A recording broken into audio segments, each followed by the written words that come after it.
This is Dr. Loos. I'm at Great Life Chiropractic in Philadelphia. I'm going to go over a couple tips for runner's knee, which is also known as patellar tendonitis. Some people call it jumper's knee. It all depends on what the activity is that's bothering you, but essentially that's a term for patellar tendonitis.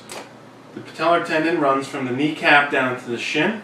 Right here, it's your patellar tendon, and it starts above the kneecap, and continues below the kneecap right here. So this piece of tissue can get irritated very easily with certain activities, but particularly running and jumping. Those are two activities that really irritate the knee. So my first line of defense for this would be an ice massage. What I did is took a Dixie cup, filled it 3/4 of the way with water, stuck it in the freezer. Next day, I got a nice hunk of ice here, and do an ice massage right on the tendon. So what I'm going to do is just relax the leg, relax the muscle here so the tendon's nice and soft.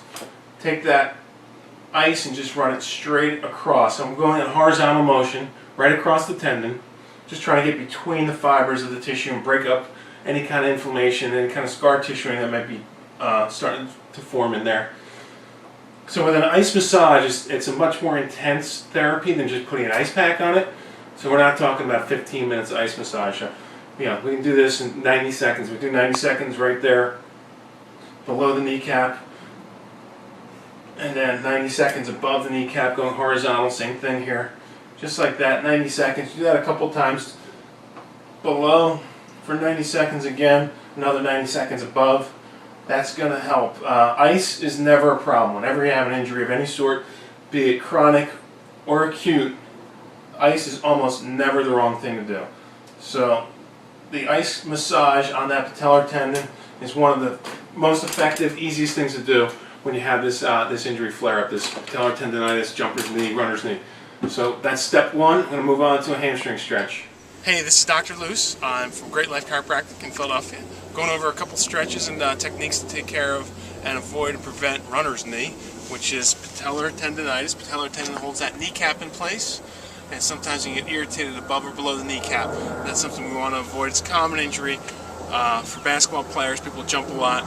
People start and stop. Tennis players, also anybody who does a lot of high mileage running or even low mileage running. Running hills, etc., can really irritate that. So there's a couple ways to take care of it.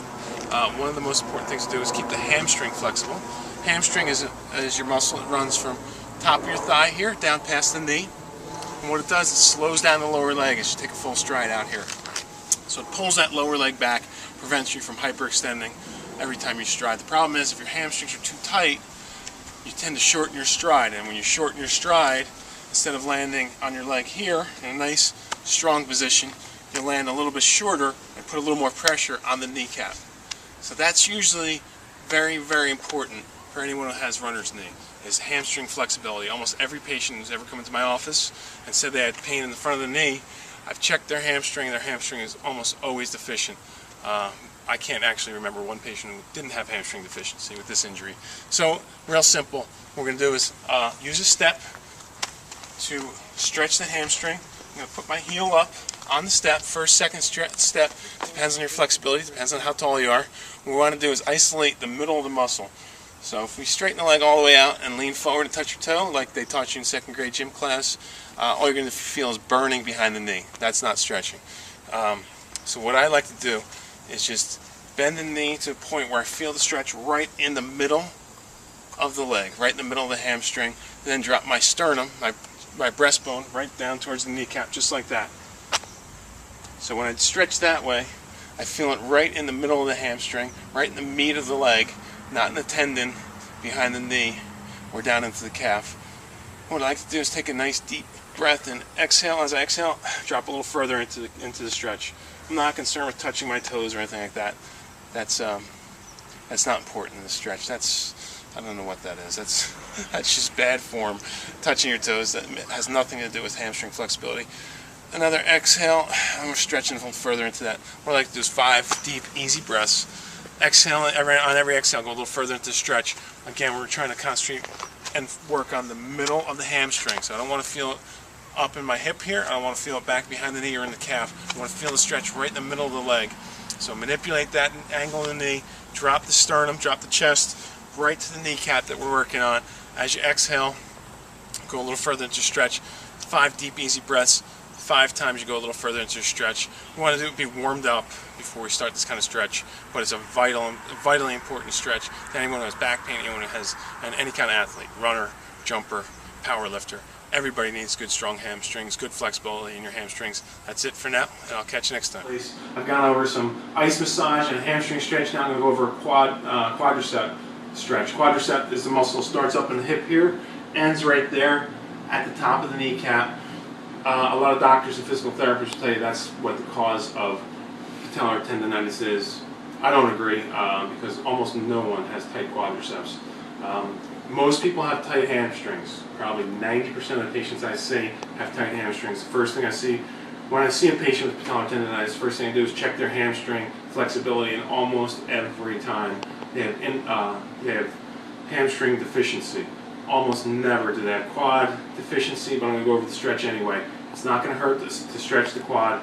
So what we like to do is do the standard quad stretch is just pull the heel to butt. Take my hands, put on the wall, so obviously we're going to try not to fall over. Grabbing my shoelaces and pulling my heel right up to my butt. So you can see right there, almost everyone can pull their heel to their butt. If you do have an irritated patellar tendon, this stretch might be difficult. So we're just going as far as you can, pain-free range of motion. What you want to do is isolate the middle of the quadricep, the middle of this muscle is what needs to be stretched. If you can get your heel all the way up to your butt, what I have to do is pull that a little further and extend a little bit. That way we're feeling a little bit higher into the hip flexor, which is up here, up at the front of the hip. So what we're looking to do is make sure we have enough length in this muscle so it's not pulling too hard on the kneecap. Simple as that. So that's my third step. We did the ice massage, the hamstring stretch, and now we're doing the quadricep stretch. That combined with my other 3 exercises in my other video.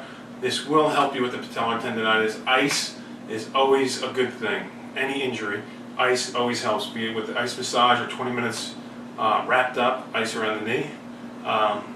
Taking a break from running sometimes helps. Sometimes this is an injury you can run through. Any questions, email me, greatlife.chiro@hotmail.com, or check me out, www.greatlifechiropractic.com. Thanks. See you next time.